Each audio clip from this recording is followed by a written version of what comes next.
Good evening, everyone. Good evening. We're going to get started. Welcome.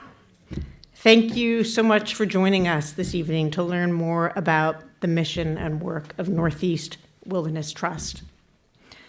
During this time of great uncertainty and intense anxiety around the election, it is really wonderful to come together to focus on this most important topic of how we create a more habitable world for our children and our grandchildren and for all of the species with whom we share this beautiful planet. My name is Kelsey Wirth, and I'm the co-founder and chair of Mothers Out Front, where we are building a grassroots movement of moms and caregivers united by our fierce determination to protect the health and safety of our children and of our communities, and working together for climate justice solutions. I am also a native Coloradan and have spent my entire life hiking and camping in the Rocky Mountains, which means wilderness runs in my blood. I am delighted to join you this evening because Mothers Out Front and Northeast Wilderness Trust are working on the same problem, our rapidly unfolding planetary crisis. This evening is about solutions, but we can't talk about solutions without acknowledging the reality of where we are. Not only is human activity disrupting our climate system, we are disrupting our planet in other ways too. We've cut down roughly half the tropical and temperate forests. To feed ourselves, we have converted 40% of land to grow food and used half the planet's accessible fresh water. Our activities are causing growing levels of pollution of our air, water, and land. And today, 1 million species are facing extinction, many within decades. Never has Newt's mission of establishing a landscape of connected, resilient wildlands where diversity of species can thrive been more important. Forests serve as carbon sinks. We need large, intact systems of protected lands in order to protect the biodiversity that provides us with the services we need, from clean air and water to a stable climate. And creating corridors that connect tracts of protected land, which you will hear more about tonight, is becoming increasingly vital as species, including plants, must migrate in response to changing temperatures. Northeast Wilderness Trust, in many ways, builds on the unique history of New England's forested landscape. When European settlers arrived here, they set about clearing up to 80% of the forest that covered the region for logging and agriculture. But then something happened. People abandoned their fields to move westward, and efforts began to restore the forests.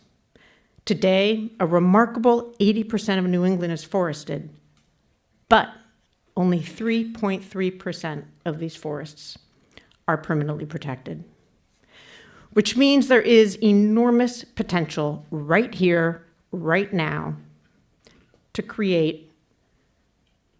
protect these lands, from the pressures of development and create wild lands. With Northeast Wilderness Trust's leadership, we will have a story to share with our children and our grandchildren, and a model to show the rest of the world about a beautiful place once exploited for its resources that is healing and rebalancing with the natural world. A little bit about the format for this evening. Our panelists will be sharing short presentations on various aspects of rewilding the Northeast. We will follow that with a Q&A from the audience, and then enjoy each other's company with a few more refreshments. And so, it says panelists, please come on stage, but you're already on stage. So we have on the far end, Jon Leibowitz is the president and CEO of Northeast Wilderness Trust. Jon hails from Miami, Florida, but fell in love with New England attending summer camp in Maine as a kid. A lawyer by training, Jon has been working in land conservation for over 10 years and is a passionate gardener in his spare time. Tom Butler is co-founder and senior fellow at the Wilderness Trust. Tom has been a leader of the rewilding movement for decades. He served on the staff of Tompkins Conservation and now serves on its board.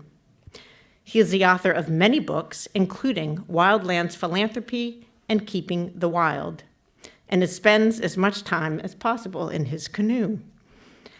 Mark Anderson is Director of Conservation Science at the Nature Conservancy. He is one of the world's leading scholars of climate resiliency for wildlife and habitat conservation, and his scholarship helps guide the work of conservation organizations, governments, and others around the country. Erin Mair, to my left, is an expert in public health and a pioneer of environmental justice. Erin served as president of the Sierra Club and is now the director of the Forever Wild campaign for the Adirondack Council. Now I turn it over to you, Jon.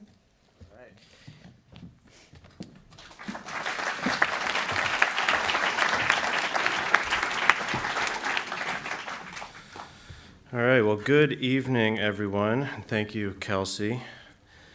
I want to start by thanking our host committee, Chairs Emily Bateson and Tom Cooper, Mark and Susan Zankel, Carol Fox and Susie O'Keefe, and Peter and Abby Coffin. Thank you. And I also want to thank the NUDE staff who are here, Northeast Wilderness Trust staff, especially Nisi Panetta, Mandy Youngman, and Maddie Hatum for their immense effort planning tonight. So thank you to the Northeast Wilderness Trust staff that are here. We are in the midst of an ecological emergency. Climate change, habitat destruction, and the resulting extinction crisis are converging in ways that threaten not only the planet's ecosystems and countless species, but also our human health and survival. And the facts are neither pretty nor inspiring, but they are undeniable. And I'm sure many people here could rattle off statistics about the state of the planet. And so I'm not going to do that. This isn't a doom and gloom evening. And as an optimist, I sincerely believe that not a single thing has ever been solved through despair. But hope, on the other hand, has a solid track record. And there is a hopeful path forward for what ails us and what Kelsey was talking about, and one that partners with nature rather than works against it. And that path is rewilding. Rewilding restores ecosystems not through control or through manipulation, but by trusting in nature's innate resilience and proven ability to find stability, something that's been honed over hundreds of millions of years. John Davis, who's the rewilding advocate at the Adirondack Council, eloquently defines rewilding as giving land back to the wildlife and wildlife back to the land. And to go straight to the source, the late, great Dave Foreman, who originally coined the term rewilding, distilled it into just two powerful words, and that is wilderness recovery. Northeast Wilderness Trust rewilds land by protecting places as wilderness. That's our mission. And those are places that are untrammeled, forever wild spaces where nature directs the ebb and flow of life. And at Northeast Wilderness Trust, we like to say that wilderness is not simply a special kind of place, but rather a special commitment that we make to a place. And that commitment is freedom to animals and to the natural processes that produce integrity, beauty, and diversity of the land community. And so in just a few minutes, you're going to hear from three incredible people who will make the case for untrammeled nature in our rapidly changing world, and why that commitment matters not only for wildlife, but for us as well. I believe that rewilding is one of the most hopeful endeavors that we can engage in, and it is a proven strategy. The problem is that it is incredibly underutilized in New England specifically. And so you may be asking, how can I be so certain about the promise of rewilding? And as it happens, we live right next to the premier modern example of rewilding at a landscape scale on planet Earth.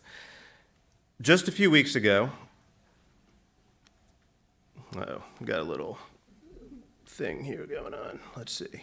Remind me tomorrow. All right. Let's see if this will start working again. Uh-oh. All right, there we go. So just a few weeks ago, I had the good fortune of hiking this 140-mile trail called the Northville Placid Trail, which stretches from the hamlet of Northville to the town of Lake Placid, winding its way through the wild heart of the Adirondack Park in New York State. Just across Lake Champlain from where I live, and about 250 miles from where we're sitting here tonight, lies one of the world's most remarkable protected areas. The Adirondack Park is larger than Yosemite, Grand Canyon, Yellowstone, Smoky Mountain, and Glacier National Parks combined. It is actually the largest protected area in the lower 48. And within it, nearly 3 million acres are protected as forever wild. And to put that into perspective, that is 2.5 times more wildlands than exist in New England combined. Today, the Adirondack Park is wilder and healthier than it was a century ago, and it hosts some of the Northeast's most mature, carbon-dense forests, and wildlife has rebounded. It has healed from its industrial history and has been replaced by thriving ecosystems and flourishing biodiversity. This was not accomplished through active management or ecological forestry. It was made possible by a simple yet profound approach that combines restraint and humility.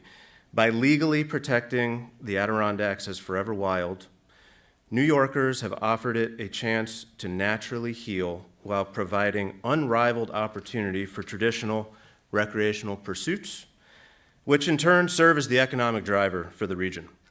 The Adirondacks are proof that wilderness recovery works and that we can all find hope by embracing untrammeled nature. And so, for 10 hours a day, as I walked through these wild, mature, and stunningly beautiful forests, I was reminded of why I do what I do, and why Northeast Wilderness Trust does what it does, and why we're here tonight. All day, I walked past countless massive wild trees that were, in all seriousness, larger than the largest trees that I ever see in New England. I heard peregrines overhead, I saw black bears, I followed moose, I fell asleep to the call of the loon on most nights. I walked over, around, and through dozens of beaver ponds every single day, all teeming with life. Again, the Adirondack Park is proof that wilderness works. And so if we want wilderness to thrive, or wildlife to thrive, and we want forests to maximize carbon capture and help stabilize the climate, the answer is actually quite simple, and that is protecting more wilderness.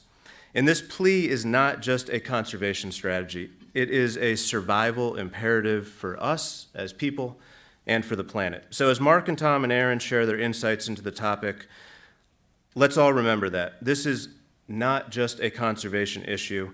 It's about our shared future, which wholly, completely depends on a biodiverse world. And with that, I will welcome Tom to the podium.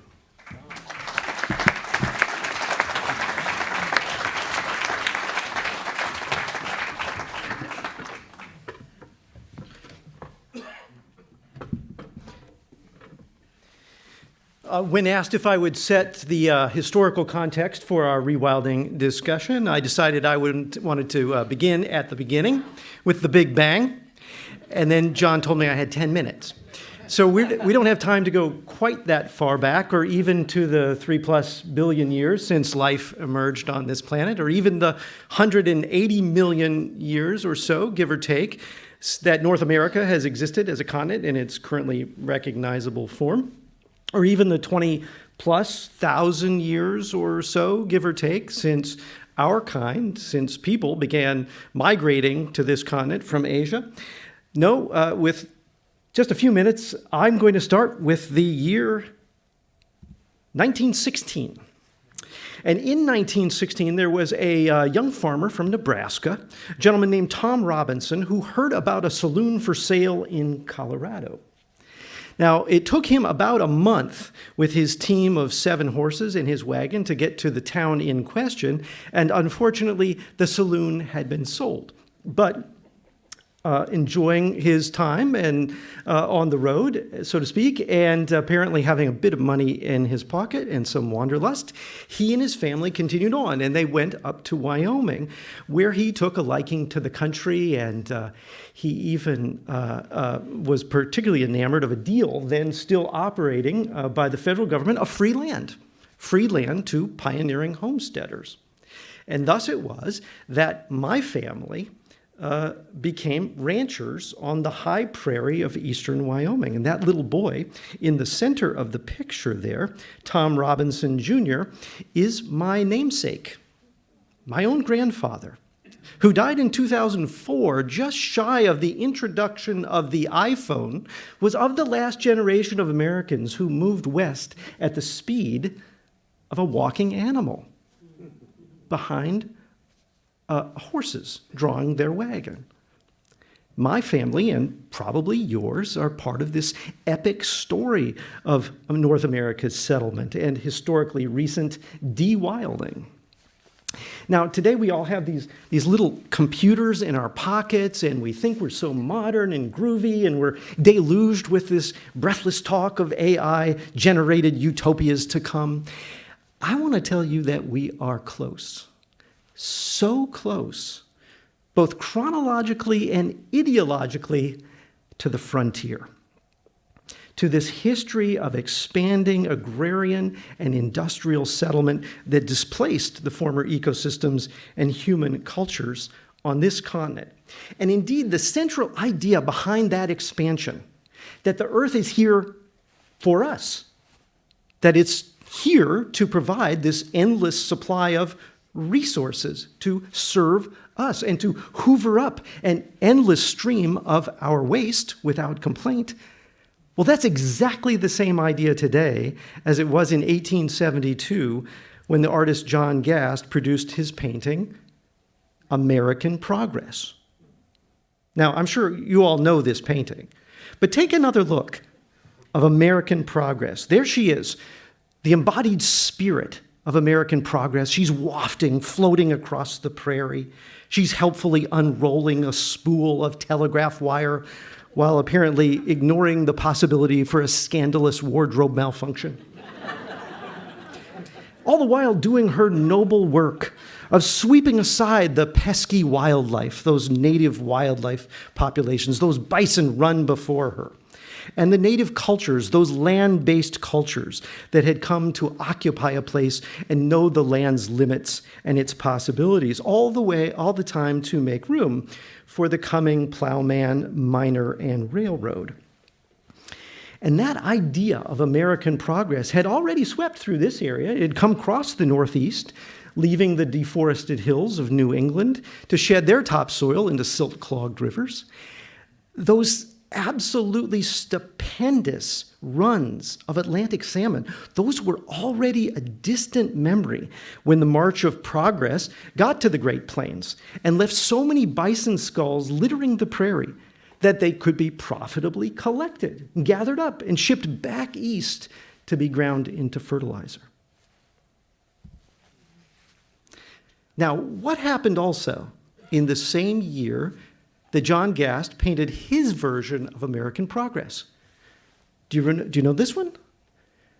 In that same year, Thomas Moran painted his wonderful artwork, Grand Canyon of the Yellowstone. And what else happened that year? Yellowstone becomes the world's first national park. So you see this sort of body of norms and laws and tools that has collectively come to be known as conservation, that we use to safeguard wildlife and land and soil and so on. That emerged as a reaction, as a kind of philosophical antidote, a kind of antibodies emerging as a response to the sickness in the land community that had been wrought by America's burgeoning development. And of course, one of the early leading lights of what would become this vibrant social change movement was your native son, Henry David Thoreau. In what Thoreau called the mossy and moosey Maine woods, he found this primeval character that was so starkly different than what he experienced in the tamed woodlots and fields around Concord. And when he climbed to the summit ridge line of Mount Katahdin in the 1840s, he was buffeted by winds and weather, and he later described that experience of being up on that ridge line on the tablelands of Katahdin as titanic. The forces there were titanic, and the Maine woods were no man's garden. It was a place not yet subject to domestication. And he articulated in his absolutely brilliant Thoreauvian way that this creative force, this vital force of nature was what? It was freedom and wildness. And that focus on freedom, that aligns perfectly with the language in the Wilderness Act of 1964, which is the law that created our National Wilderness Preservation System on federal public lands. Now, the Act defines wilderness as an area of the earth where the earth and its community of life are untrammeled by man, where man himself is a visitor who does not remain. Howard Zahniser, the primary author of the Wilderness Act, was an Easterner. He was a Pennsylvania native who spent a good deal of time in the Adirondack Park in a little vacation cabin that he used with his family. And so he knew from that experience that wilderness could grow as well as shrink. He saw the recovering forests of the Adirondack Park all around him. And so he consciously used the word untrammeled in the law's definition, because something that is trammeled is bound up or caught, and something that's untrammeled is free or unimpeded. The Wilderness Act never contains the words pristine or untouched, because the defining characteristic of wilderness is not purity or virginity, it's freedom. Freedom for the land community to follow its own evolutionary path. And the ancient root words of the modern word wilderness meant will of the land. Will of the land. So wilderness areas are places where the land is not yoked or bent to human will, but again, allowed free expression for natural processes to continue. And so freedom then is the foundation of a rewilding approach to conservation. Freedom for trees to live and die on their own good wild time, and for our fellow creatures in the land community, from ferns and fungi to warblers and wolves, all to pursue their opportunity to have lives of quality and to pass along their intelligence, organic intelligence, to future generations. Every time Northeast Wilderness Trust creates a new privately owned wilderness preserve, or every time our friends at the Adirondack Council defend the forever wild public wilderness areas of Adirondack Park, we're implicitly acknowledging that wild places and creatures simply have a right to exist, to be, for their own sake. Now, yes, of course, most wilderness advocates mostly talk about the array of benefits, ecological, cultural, recreational, spiritual, economic, all those benefits that wilderness provides to help support human well-being. But it's this ultimate measure of intrinsic value that motivates also some of us who love wilderness and wildlife. In a world out of balance, expanding freedom via rewilding is this radical act of humility, a radical act of humility. And while New England, as Jon noted, is woefully lacking and behind in this type of land conservation, global efforts in rewilding on many continents are accelerating, all gaining traction in large part due to the recent research that suggests its extraordinary value both for biodiversity conservation and for climate stability. So the power and the promise of a rewilding approach to conservation that allows untrammeled nature to flourish is that it rests on this bedrock foundational principle of justice that expands our sphere of ethical concern to all the members of the land community, beyond ethical concern to the members of the land community that are in our own species, but to all of our fellow members of the land community. And that's work that offers this profoundly hopeful invitation to help rewild our own hearts and minds as we work to rewild the land.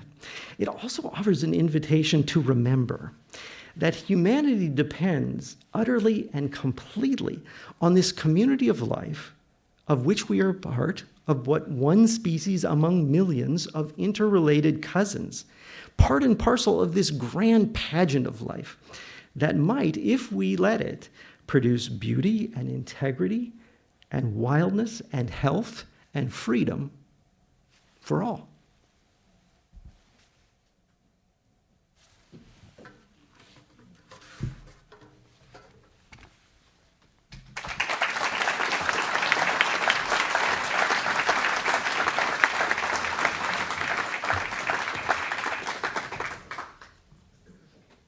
All right, that was awesome, Tom. Thank you. Hi, everyone. I'm Mark Anderson. As you heard, I'm Director of Science for the Nature Conservancy's North America program. And I want to start by saying, I've been with the Nature Conservancy for a long time, almost my whole career. And the Nature Conservancy is a wonderful organization. Conservation has gotten so complex, and there are so many challenges that we have hundreds of different strategies.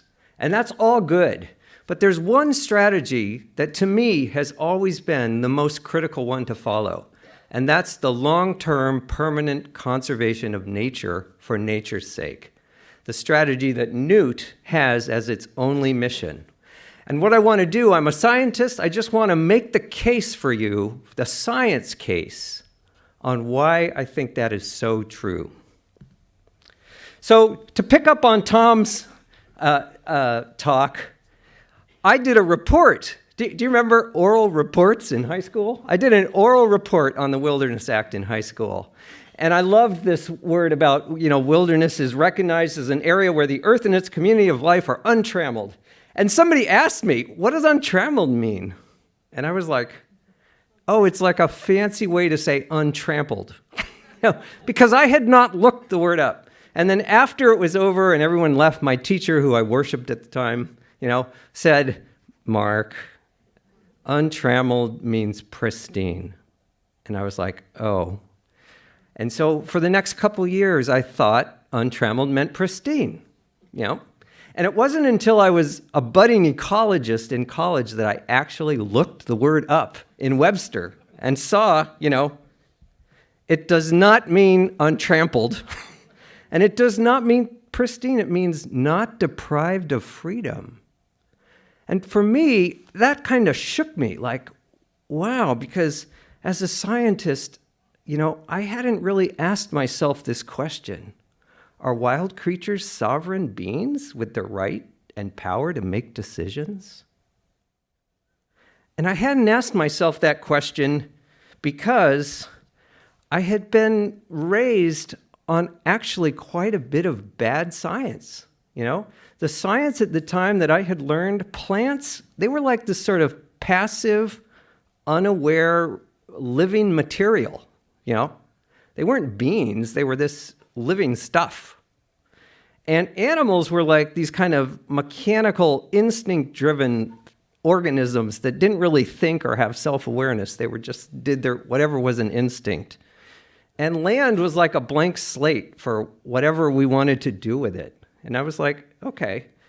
But I want you guys to know that science has all been overturned. There's all sorts of new science that is very different about the world that we live in. So what I want to do in my 7.5 minutes is I want to upgrade your science quickly, and I've made a list of lots of books and references that I'm going to put on the Northeast Wilderness Trust website if you're interested in this and you want to download and look at that. So let's start with plants. We are all closely related. We're closely related to plants, and people have been trying to figure out plants for a long time. If you ask a person on the street, where do plants come from? They'll say they grow up from the ground. There was actually a study done at Harvard just a few years ago where they asked the students, where do plants come from? And they said, from the soil. They come out of the soil. Plants don't come out of the soil.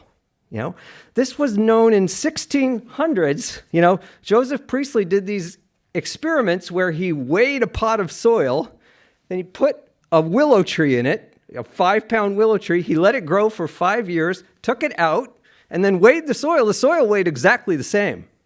But now he has 169 pounds of willow tree. Where did it come from? He could not figure it out. It actually took another 100 years for Joseph Priestley to figure out plants are materializing out of the air. This is not fantasy. Leaves absorb, there's carbon dioxide. It's an invisible molecule in the air. Leaves absorb that carbon dioxide out of the air. They split it. They release the oxygen, which we like because we breathe it. And then they fix that carbon. That carbon becomes all the organic matter. It becomes wood. It becomes all our food. It's actually taking it out of the air. And over time, plants have reduced the amount of carbon in the air.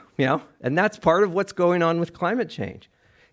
It's hard to get your mind around that, but it's essential if you're thinking about the future, So when you see a plant, it's not really as passive as you might think. Here's a beautiful tree in Mausley State Park.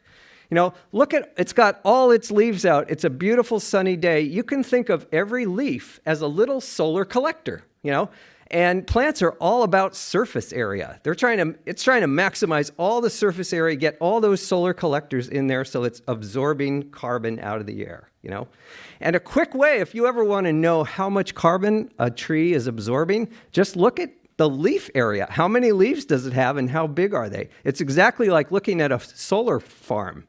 How many panels do they have and how big are they? That's how much carbon is being absorbed. So for a while, the science was saying, but tree this size doesn't grow that much. So maybe they're not really absorbing carbon anymore. And that was a believed mantra for a while, but that turned out to be totally not true. And the way that was figured out was Tamar Klein, a scientist in his lab, they got cranes and they released labeled carbon in the air above these trees. It was labeled so they could trace it as it was absorbed in the tree and see where it went.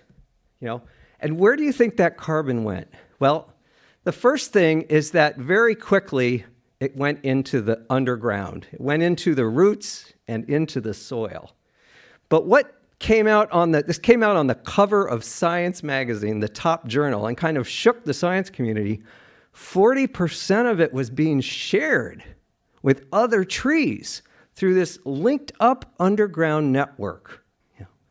They were building, a forest is building like a common shared carbon pool underground, Now, the way this was happening was through mycorrhizal fungi, which you may not know anything about. It's a type of fungi, you see it if you reach in the ground when you're hiking and you see these little white threads in the soil, that's mycorrhizal fungi.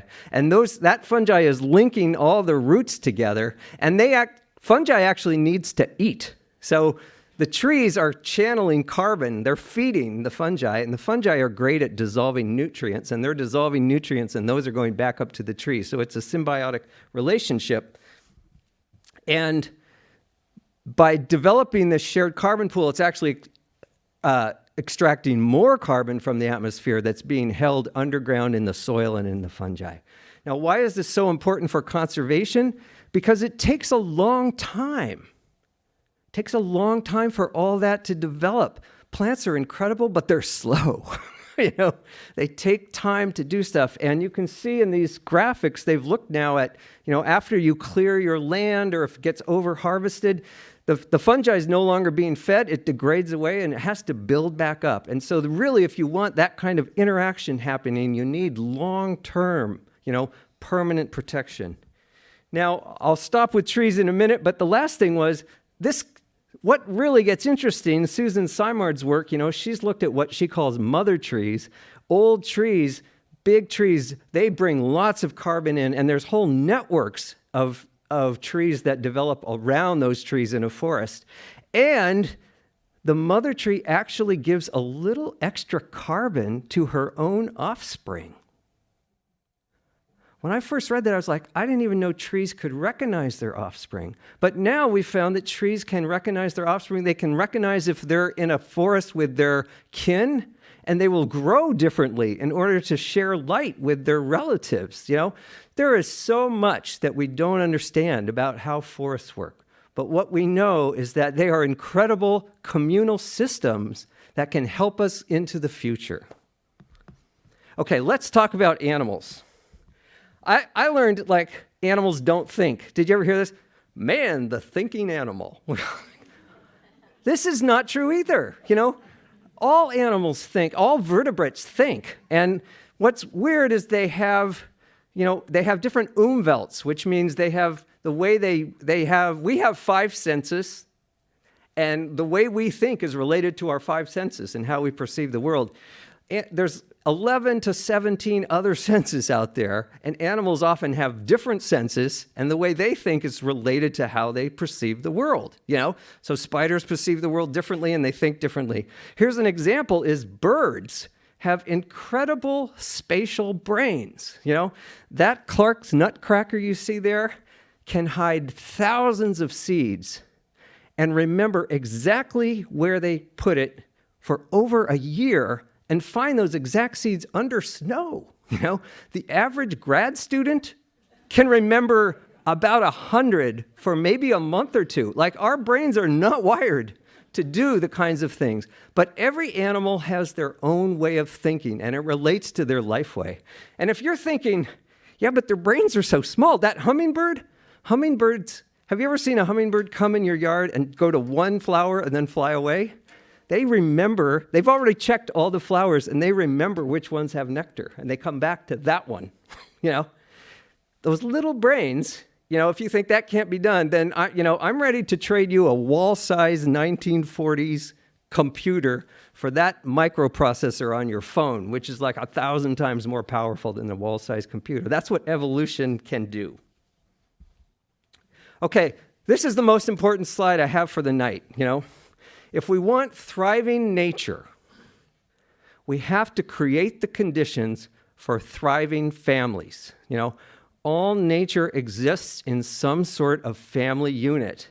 And in ecology, what we call a thriving population, well, a stable population is a population where the parents, let's say you have 2 parents, it varies a little, 2 parents raise 2 offspring to the point where those 2 offspring can reproduce themselves, you know, okay? A thriving population, they're actually raising a little extra, a 3rd offspring or someone who's dispersing. Now that is very, very hard to do, and it's gotten a lot harder, you know?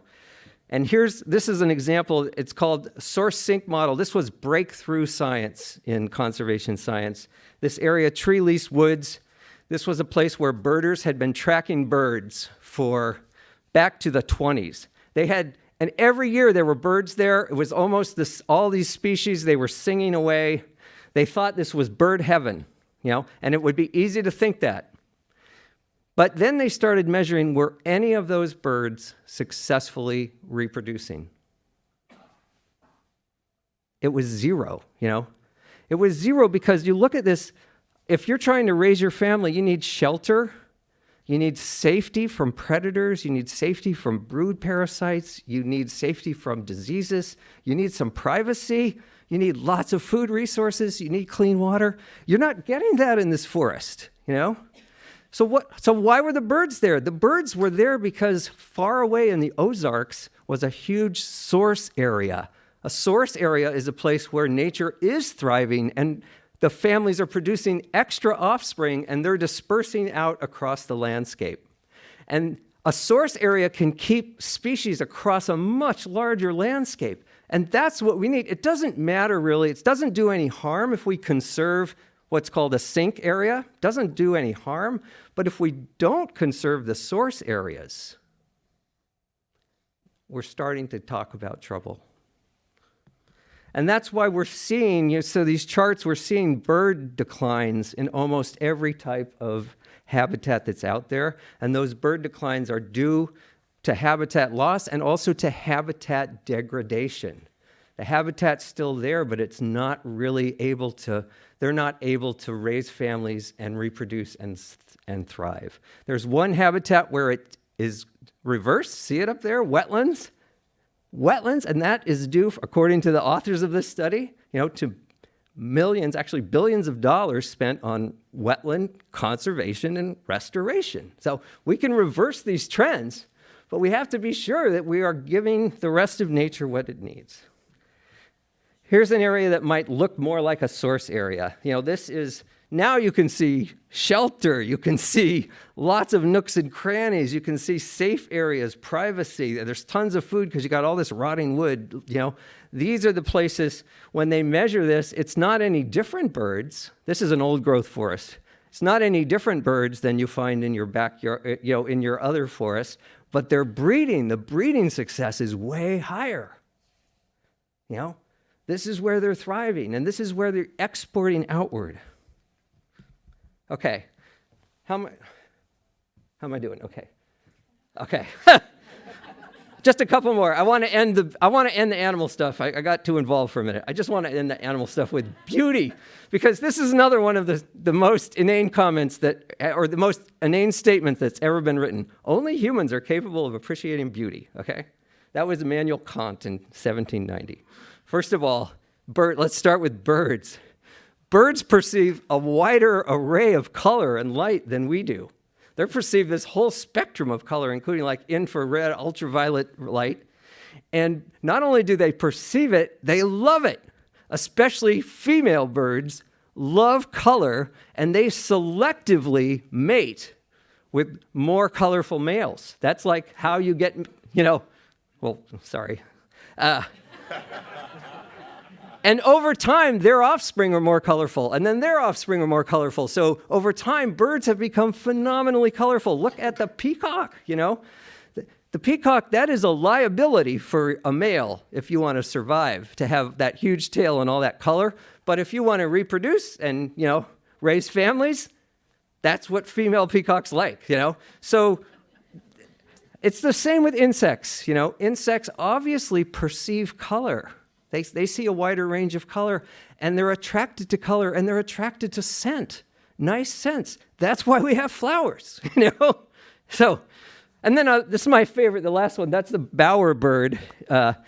Bowerbirds are a kind of a drab black bird, but they set up these cool nesting areas. They're called courtship areas, and they arrange all these figures. Now, if you see them in infrared or ultraviolet light, like a black light, they make all sorts of glittering, beautiful colors, and they escort their potential mate through this like colorful thing that they've set up. And that next to that is a pufferfish, also sets up, makes this beautiful, symmetrical structure. So, if you're not colorful and you're kind of drab, you can do art. It's art. All right, let's end with land. Land has its own will, as Tom mentioned. My own work was on this work that we looked at. We were trying to figure out, for climate change, what are the drivers of diversity in the eastern U.S.? And we looked, as we were doing this, we were trying to predict how many species were in every state. And I used all sorts of climatic variables, and they were not very good predictors. And then in the models that I was working with, I started putting in some geology and soils and land variables, and suddenly got this amazing relationship that you see here. I've never in the rest of my science career have ever done anything like this. So, you can predict how many species are in every state in the East. So that graph is the actual number of species and the predicted number, and you're predicting the number just knowing how many types of geology are in that state. How much limestone, what's the latitude and the elevation range? What that means is that diversity, biological diversity, is very tied to the properties of land. And that's why land is so important, because that's how we get the full type of biology. And land is important for resilience too. Here's a great example. That's Mount St. Helens, the mother of all disturbances, It's a volcano with lava flows, Within 3 years, 90% of the plants were back. And that's because the land itself stores, the underground, there were seed banks, there were plant parts, there were propagules, and all of that actually survived and came back, So when you have an old forest or a land that's developed over time, it becomes ultra resilient. So I just want to end by saying all of this creation of these living systems that support source populations of the birds and the animals that we want on our landscape and that store more carbon, all of that takes time. And all of that expresses the will of the land, And I really want to reclaim this word, wilderness. It's not pristine. Wilderness means will of the land, It's such a beautiful world. Thank you.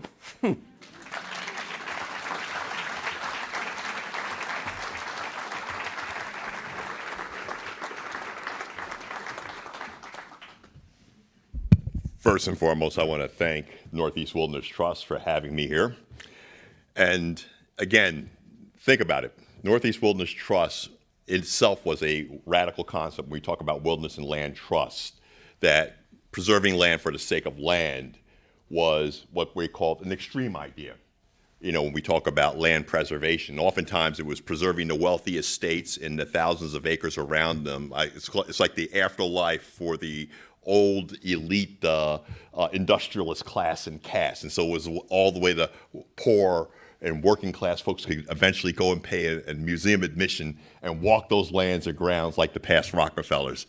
And along comes something that was very unique and special, nature for the sake of nature, land for the sake of nature, which was deemed radical until we hit to where we are now.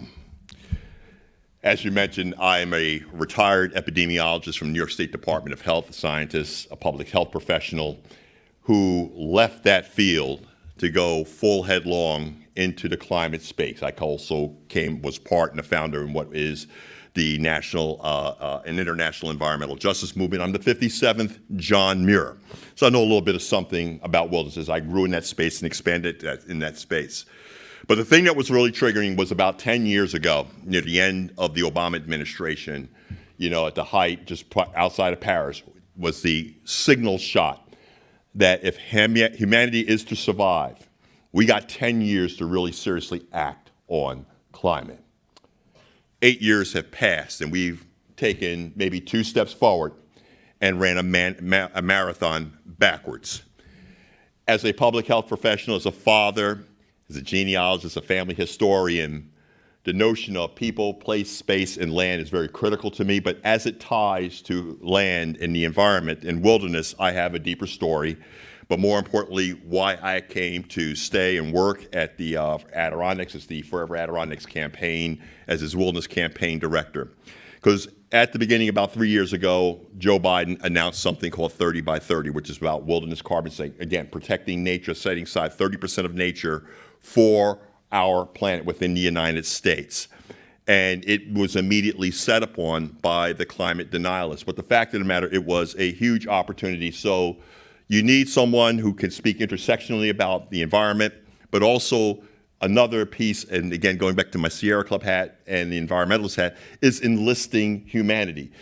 It's not sexy talking about wilderness, especially when you're going into urban spaces and places and communities of color, the frontline communities that are struggling, the working class communities. And so having this opportunity to use the 6 million acres of the Adirondack wilderness as my canvas, I get to preach and evangelize about the wilderness carbon sink through a couple of lenses. One is culture, custom, and heritage. Again, we talk about this area being set aside, but not too many people know the story of a woman by the name of Dolly Robinson in the 60s. This African-American female labor right activist, it was her position at the New York State Constitutional Convention in the 60s, where they were debating Article 14, the Forever Wild Clause in the Adirondacks. And it was an African-American woman who gave the equivalent of the Martin Luther King mountaintop speech, basically saying, I am preserving and advocating for the protection of this wilderness, even though I may not live to see it. I want to make sure that the working class child in Brooklyn, Queens, Manhattan, and the Bronx will have this life opportunity. I want to give this land, this trust for future generations to enjoy untrammeled nature. And it was from her that tipped the scale to Article 14. So again, yes, we have these spaces, but it was critical for some of these frontline actors and agencies, but leveraging that history. I've been able to reteach a lot of frontline communities not only why this needs to be done for the sake of humanity, but because of the crisis and of the urgency of the moment of now. Again, wilderness areas are the largest carbon sinks. We talk about the fossil fuel emissions that are dumping carbon into the atmosphere. We talk about those areas and those things that absorb it. Oceans and wilderness on the far left that you can see over there. Land-based carbon sinks like the Adirondacks at 6 million acres, half of it being, again, old growth and protected, are the major sinks. And the crisis within the Adirondacks, as Bill McKibben said in The End of Nature, is what? Nature now not having the ability. Man's contribution of carbon and pollution and degradation, nature no longer has the capability of preserving and healing. Yes, we could talk about the resilience of nature, but we got to look at its scale all around the planet.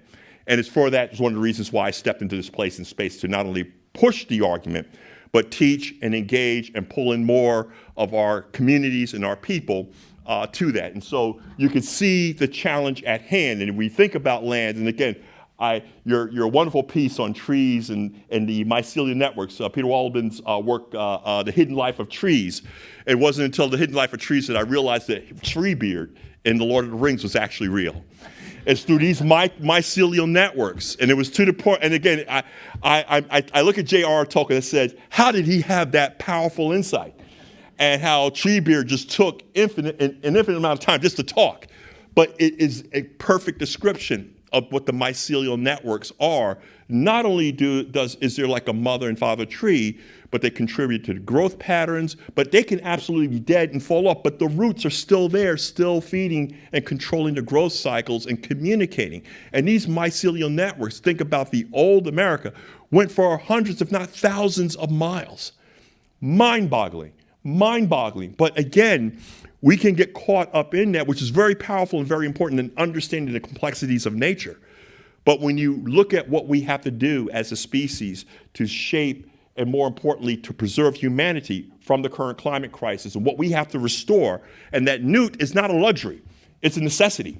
It is a model and necessity of right now, it's just what I call a mere postage stamp of the scale that we need to be at. And when we talk about intersectionality and bringing in voices, again, being an African-American wilderness activist is not something new, and it's not a fad, and it's not late.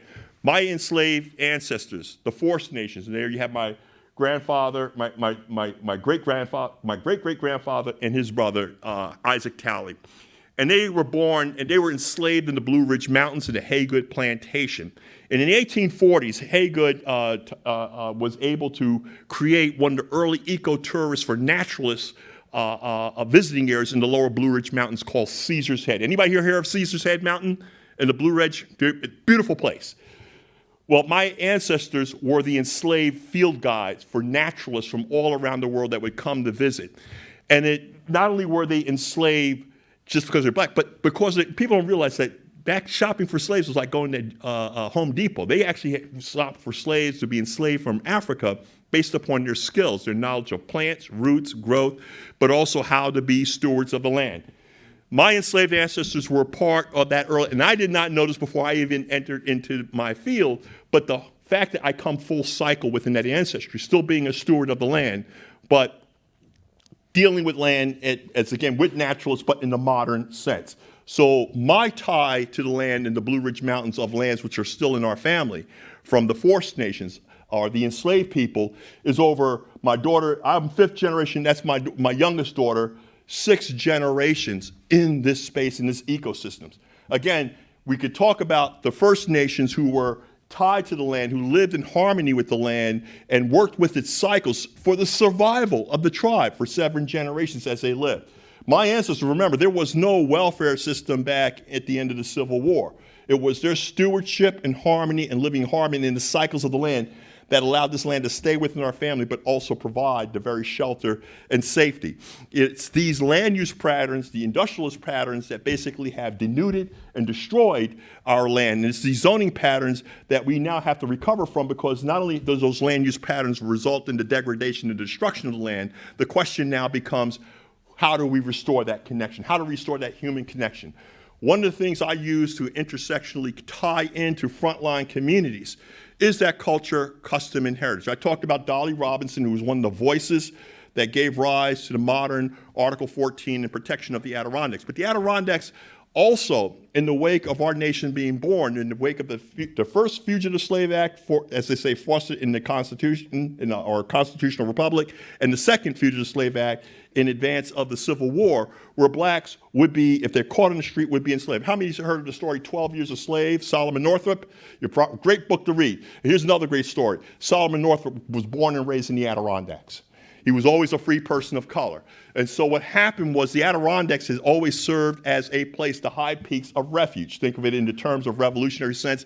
It's these high peaks, these barriers that protected people who, A, were free or even running away from slavery. It was a big path for the Underground Railroad.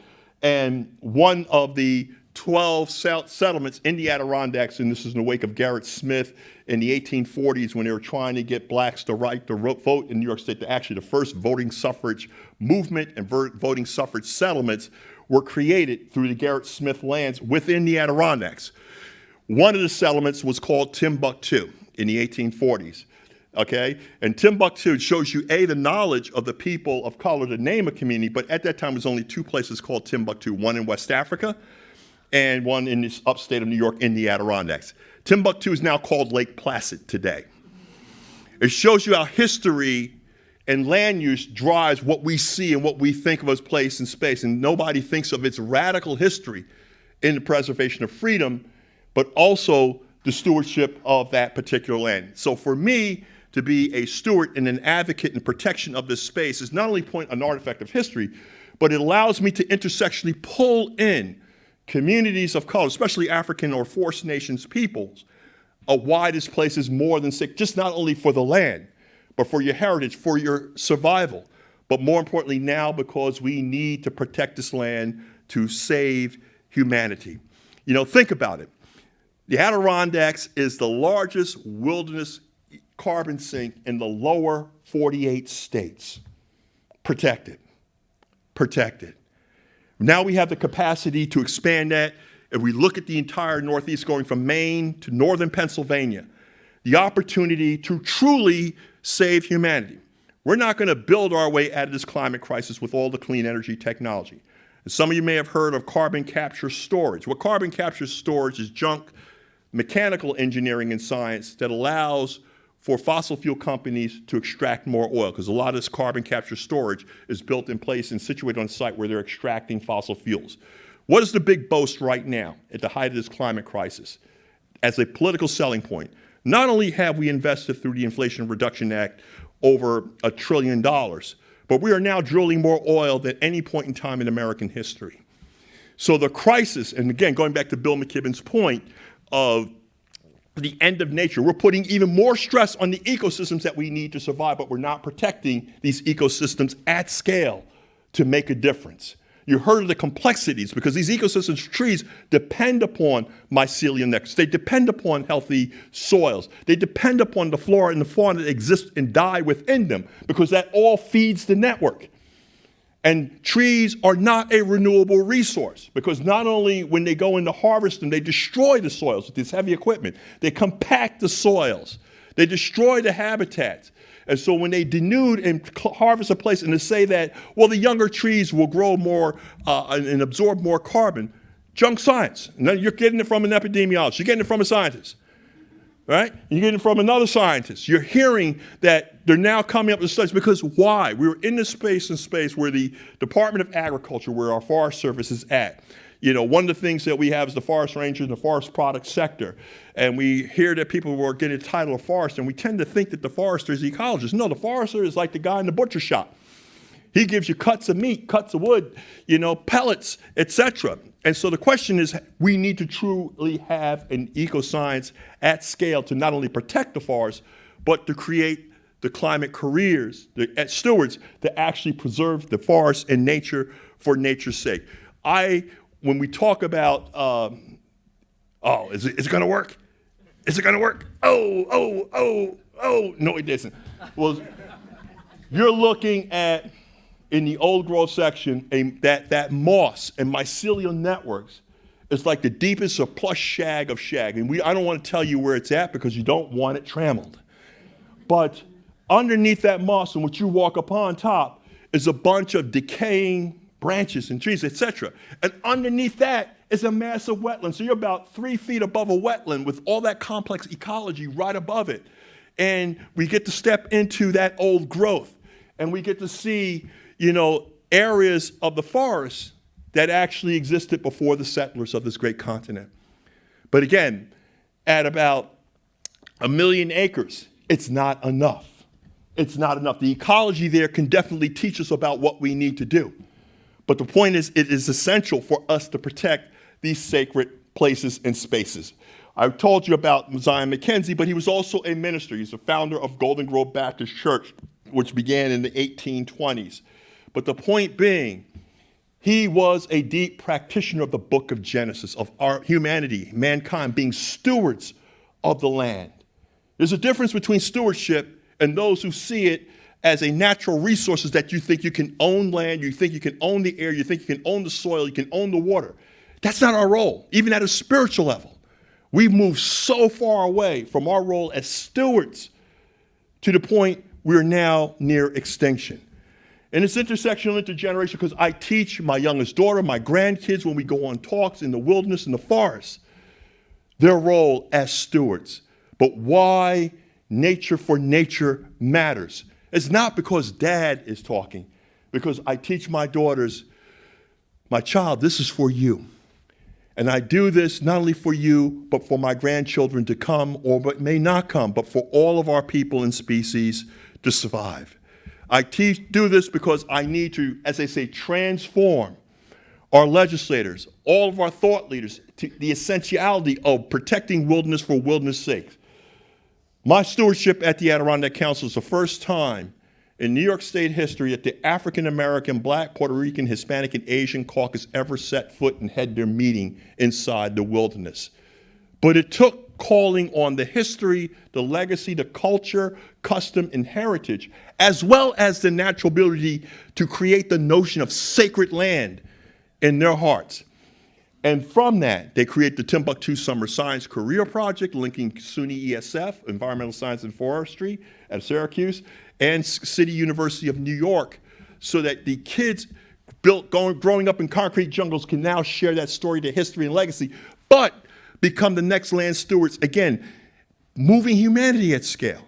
We have a lot of work to do here, but it takes an all of the above strategy.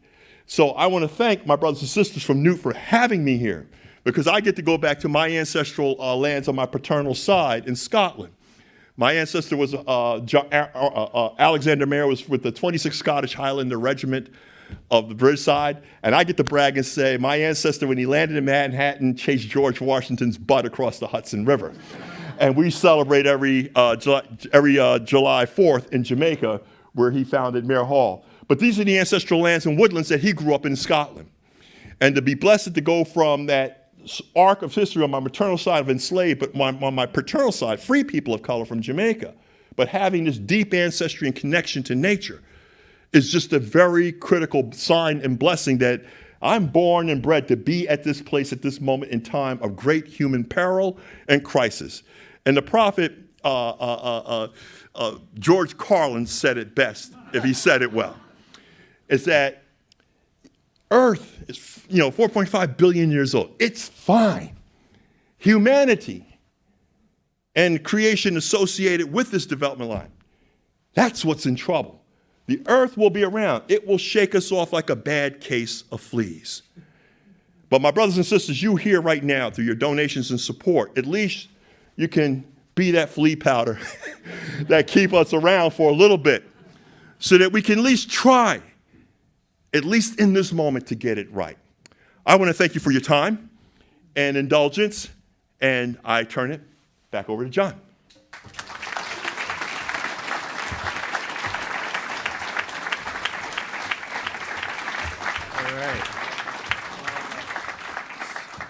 we're doing on time here. All right. I'm going to zoom through these real quick, and then you'll come up after I'm done here. So, thank you, Tom, Mark, and Aaron. I'm going to, it's in the interest of time, so we can do a Q&A. I'm going to skip through this. And I want to just talk about the context of what you heard. The Northeast, so I'm going to include New England and New York, we have protected about 25% of this whole region. So if you look at this map, everything in light green is protected in some way. And it's a little more if you include New York in that. What's important to know about this map is that of that 25%, a vast majority of it is open to management, or is agricultural land, or is multi-use, which is great, and all land conservation is really important. But the point that I want to drive home is using that same data, this is the exact same map limited to wilderness areas and forever wild land and similar.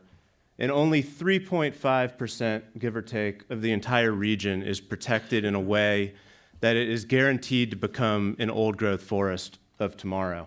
And that's really what Northeast Wilderness Trust is doing. We sow the seeds of old growth, and the difference is stark. And that's just what I would love for people to soak in the difference. There's a lot of land conservation that's happened. It's all really good work. The amount that's actually protected in the way that Mark talked about, what Aaron talked about, and what Tom talked about, is a tiny sliver of land. And that's what the work that Northeast Wilderness Trust is engaged in. I'm zooming through this in the interest of time, and I want to talk about a really exciting project and what Northeast Wilderness Trust is working on right now. So tonight you are among the first people to hear about a really historic project that we are pursuing in the Western Maine Mountains, along with three incredible partners, the Nature Conservancy, Rangeley Lakes Heritage Trust, and the Forest Society of Maine. And in the Megalloway River watershed, we are working on a 78,000 acre project right now. And of that, 11,000 acres of it is going to be protected forever as wilderness, owned by Northeast Wilderness Trust, and the rest of it is going to be opened for, or preserved for timber management, and all of it's going to have public access. The Megalloway is one of the most beloved areas for fly fishing and to find respite, and it's one of the wildest corners of Maine and the Northeast. This $62 million effort that we're engaged in with our partners is a shining example of what collaborative conservation can achieve when we work together. And so these are four partners that are blending by design with intention a wildlands and woodlands vision. And it's going to benefit the local communities, it's going to benefit the local wildlife, and it is filling in a critical gap, essentially the inside of a 500,000 acre region of conserved land. And so we are honored to have some folks from these organizations here tonight, and I just want to share the excitement about this once-in-a-generation opportunity and note that formal announcements will happen in early 2025. So this is kind of a sneak preview of a really big land conservation project that's happening. And we hope that the Megalloway Collaborative, as it's called, represents a model for wilderness conservation at scale, one that Northeast Wilderness Trust plans on pursuing with urgency over the next 5 years. And this is just one of the many special projects that we're working on. And from the Adirondacks to the coast of Maine down to Massachusetts and Connecticut, we are actively pursuing right now 40,000 acres of land projects, 100% of it wilderness. And we really believe at our core in the power of wild nature and the hope that it provides in these challenging times. And now is the moment to be bold, and I invite you all to join us in this work. And I'm pleased to announce, which is very exciting, that we have a supporter here tonight who believes in what we're doing. And they have offered a challenge match of $10,000 for anyone that wants to donate to Northeast Wilderness Trust tonight. And so I invite you to join in this work. And I'm just really grateful that you all came out here tonight. I'm going to invite Kelsey back up here, and then we will move into a Q&A. Thank you so much.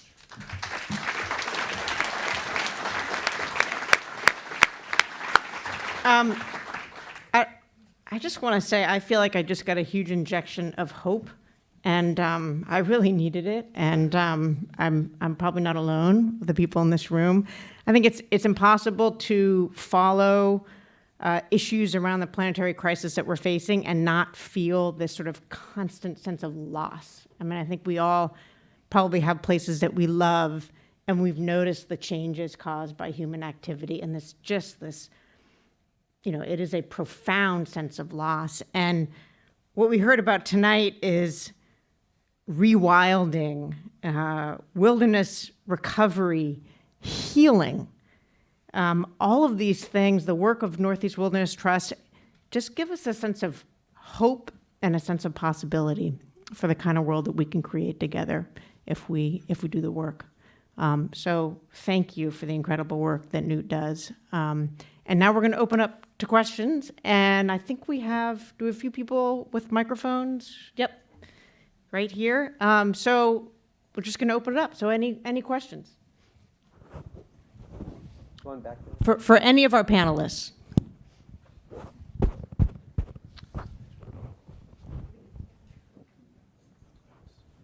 Way in the back there. Okay, yeah, right here. Hi, I'm way in the back, sorry. So I, first of all, thank you. This was awesome. I have a lot of books to look up.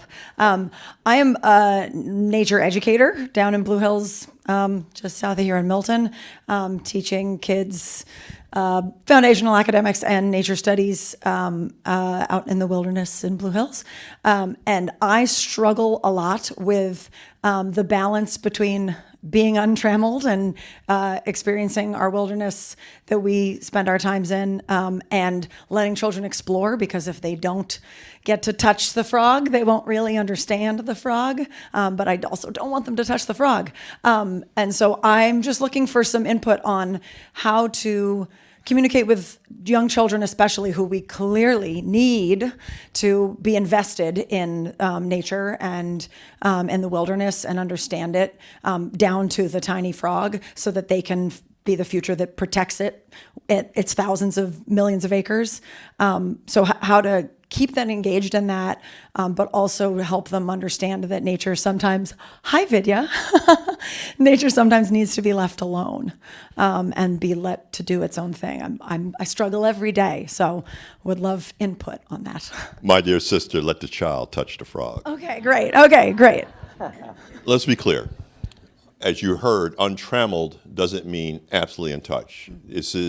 Nature is the most important lab for our children.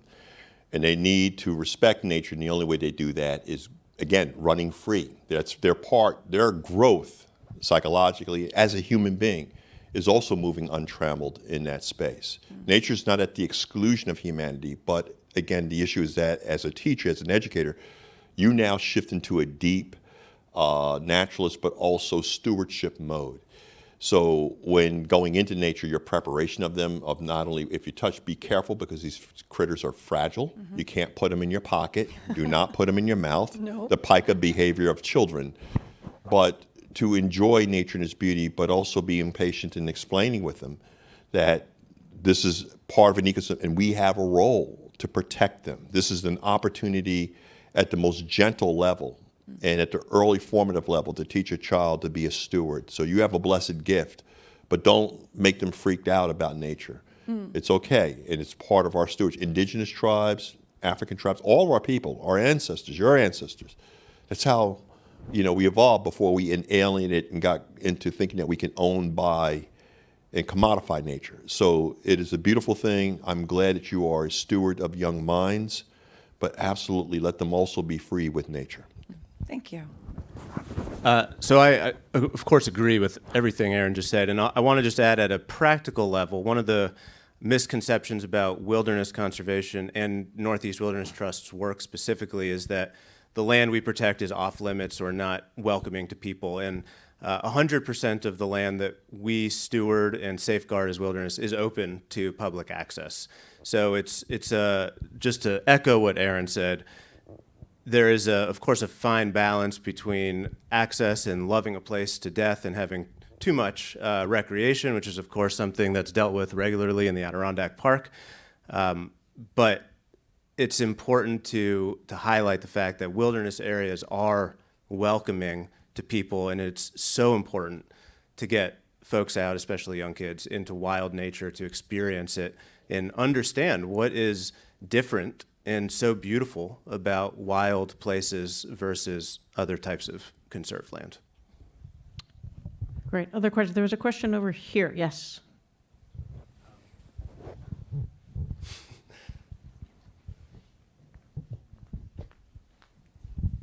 Sort of two related aspects of this. One is the large-scale forces like the droughts that we're experiencing and the different changing weather patterns on a huge scale. All these things that affect these areas, and the thing that we're hearing more about, which is like the study and practice of climate change resilience and helping ecosystems recover and figuring out how to help them, withstand and adapt to the change. So I'm wondering what the intersection of that stuff is as part of this effort. And thank you so much. I'll start that one. But I'll start by answering this question. My own thought was like, we are mammals. We're mammals. We need to touch and sniff and interact, and I think kids need to do that with nature, but they have to be regulated just like they do with other kids. It's all about interacting with respect and developing an interaction. Climate resilience, nature is extraordinarily resilient. So I would never bet against nature. However, climate change is not like anything we've ever dealt with before. It's not really a threat the way we talk about threats. It's a change in the ambient conditions of the planet, the temperature and moisture regimes. And in response to that, nature has to rearrange and change.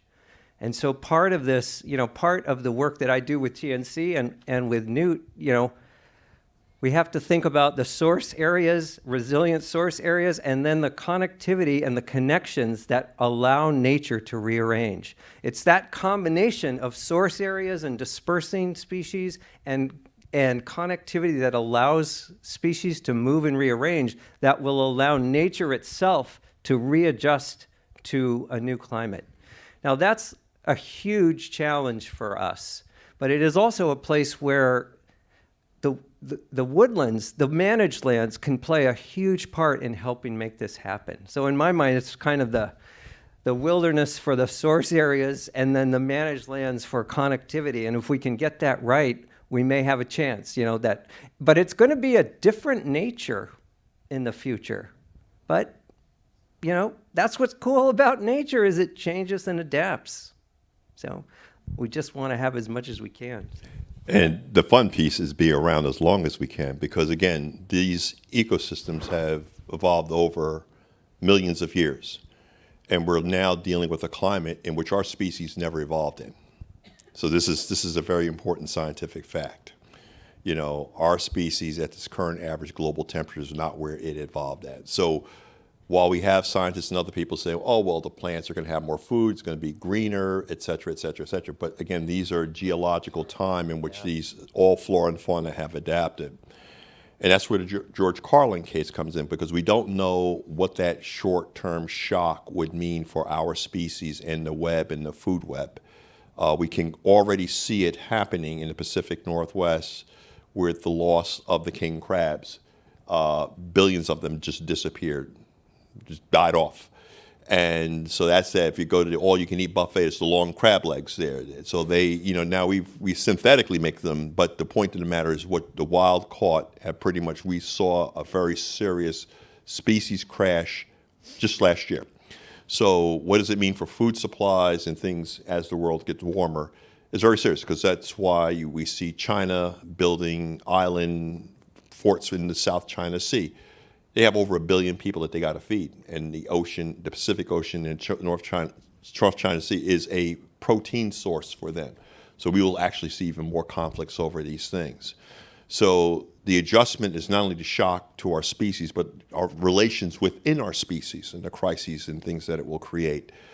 And yes, we now are in that we're at that 10 years I talked about, we're now in that last 2 years. And so there's no reason why, and things that you can do right now, fossil fuels, oil, just this past year, over $200 billion in profit. So they don't need that $20 billion of subsidies that our government gives them every single year. That $20 billion in subsidies can absolutely go investing and buying wilderness carbon sinks. The president has already signaled a 30 by 30 policy.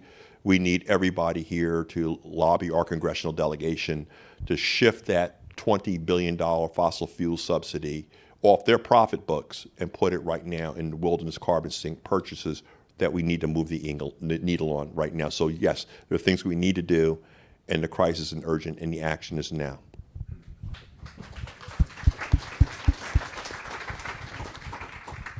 All right, I think we have time for a couple more questions. Maybe we'll take 2 more. There's a hand right there. Hand there. Yeah, right there. Hi, you've talked a lot tonight about the importance of protecting forests, and in your last answer, you mentioned oceans.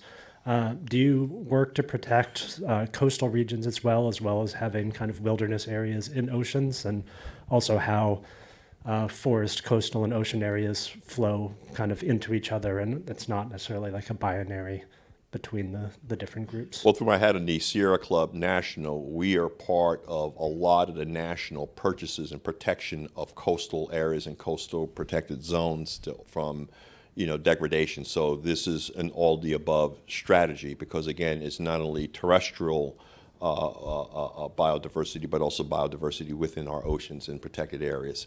Amongst the many, fossil fuel-related contaminants in oceans is microplastics. And the microplastics within the seafood web and chain is just devastating for whales and flora and fauna within the ocean. So it's not only just protecting the areas, but even the fossil fuel byproducts of plastics, trying to get that also out of the ecosystem. It's a all-the-above strategy. The question is the triage. If I put on my medical hat, is that what sectors? The answer you got to do is about everything, all the above as possible. But ocean protection, because again, we do have plants that are critical to sequestering carbon also within the ocean, and also trying to, they're overworked with regards to dealing with carbon, but also the acidification of oceans, which is going to have a profound impact on bivalves, as well as any shell or crustaceans, because their ability or inability now to basically form shells. So the ecological threat to oceans is very, very significant. Now the question is, how will oceans and these things adapt over time? That is secondary to Zager and Evanson's in the song "The Year 2525," where our species will be alive. So the issue, is the enlightened self-interest. Now we got an unenlightened segment of America saying it's a hoax and it's not necessary or whatever. And we are in a terrible place when 50% of our population do not have the scientific education and understanding and wherewithal to understand the very crisis that we're in. So, great question, but it's absolutely just as important as land sinks, also ocean sea-based sinks as well. But we are absolutely in certain spaces and places in that regard. And so a lot of your donations in the Sierra Club goes to protect a lot of these offshore areas and actually the lobbying Congress for that. But let's say at scale, this is something, and I would implore people to look at the things that we can do with regards to land-based carbon sinks, because that's where we can absolutely significantly move the needle for our species. John, did you want to address that question from Newt's perspective, or? Yeah, so Northeast Wilderness Trust has protected a number of properties kind of in the transition zone between ocean and land. We have a beautiful salt marsh near here in Marion, Massachusetts, that we have a preserve in. and some places in Maine, and we're actually working on a really beautiful 2,000-acre project right now on the coast of Maine. That's something we're working on for the next couple years. So in that transition zone is really important. And we would work on, Northeast Wilderness Trust works on any potential project where there's an opportunity to primarily protect forest, but also wetlands and those transition zones like salt marshes and tidal marshes. Excellent. I think we should wrap. So if you have more questions, please, the panelists, come on up to the stage when we're done. And it's getting late, and I'm sensitive to that. So thank you all for coming. I hope you all learned as much as I did. I can't wait to go for a walk in the woods sometime with Mark personally. The enthusiasm and excitement is so contagious. And please, please support this organization and the work that they do. It is so vitally important, as you have heard tonight, all the myriad ways in which it's critical for our region, for our species, and for all species. So thank you again, and have a lovely evening, and please join us for more refreshments outside. Thank you.